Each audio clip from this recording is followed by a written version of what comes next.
Good afternoon po sa inyong lahat mga KBL. Ngayon po, nandito po tayo sa office natin, dito po sa SRP Kansong Talisay. Today po, tayo po ay magmi-mix ng color po natin mga KBL. Meron po tayo ditong ang imi-mix natin itong metallic urethane blue. Ito po, so kailangan natin ng cyanine blue, which is ito po, cyanine blue. At saka kailangan natin ng silver sparkle cores na metallic po mga KBL. So ngayon po mga KBL, mi-mix na natin. Ilalagay lang natin yung ating cyanine blue sa metallic silver natin para lumabas po talaga yung glitter niya mga KBL. Bakit po kailangan natin ng metallic silver?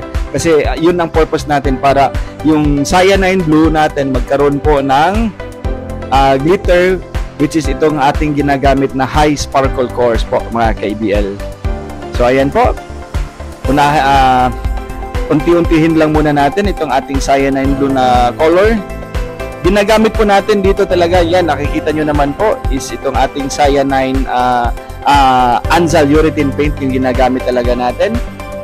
So lahat ng unit po natin is Anzal yung ginagamit natin mga KBL. So check natin mga KBL. Yan po, unti-untihin muna natin. So ako po talaga yung nagbi-mix ng mga color dito sa amin. So tayo talaga kung yung nagbi-mix. So yan, check natin. Kulang po to mga KBL. So kailangan pa natin dagdagan ng kulay natin. Ayan po. So dagdagan natin. Op. Siguraduhin natin na walang sayang. Kasi mahal tong kulay na to mga KBL. One of the top paint po to yung Anzal when it comes to automotive painting po mga KBL. So yan, kulang pa po yung blue natin. So kailangan pa natin dagdagan, but need lang natin i-mix pa. Yan, mix pa natin. Kulang pa po. So ayan, dagdagan pa natin ulit mga KBL. Hindi natin to pwedeng diretso yung paglagay natin ng kulay po mga KBL. So kailangan natin i-balance po para ma-achieve po natin yung kulay na gusto natin, which is yung ating metallic blue silver po cores po. So lalabas po yan pag nagpintura na, lalabas po yung glitter nun mga KBL. Especially po pag naarawan na po yung unit, maganda po yung kalalabasan po ng unit natin. So ayan po mga KBL. So mix pa natin ulit. So kailangan pa natin to dagdagan kasi hindi pa yung kulay talaga na gusto natin. Masyado pa siyang light po mga KBL.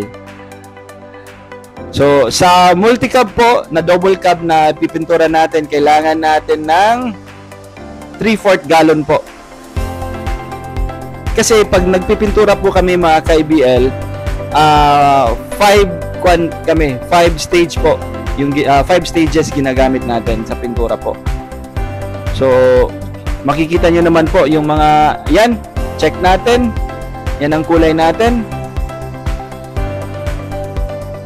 So Alvin, check natin. Ayan po. Check natin. So need pa natin dagdagan para makuha na natin yung color po.